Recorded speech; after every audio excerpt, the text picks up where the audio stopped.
கல்யாணத்துக்கு பிறகு நான் என் பொண்டாடி சொல்ற மட்டும் தான் நான் கேட்பேன்.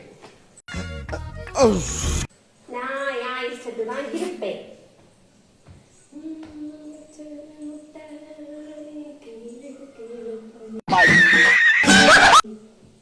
அப்ப நான் மட்டும் உன் இஷ்டத்துக்கு இருக்கணுமா? இருக்கணும். நீ என் இஷ்டத்துக்கு இருக்க மாட்டேன். இருக்க மாட்டேன்.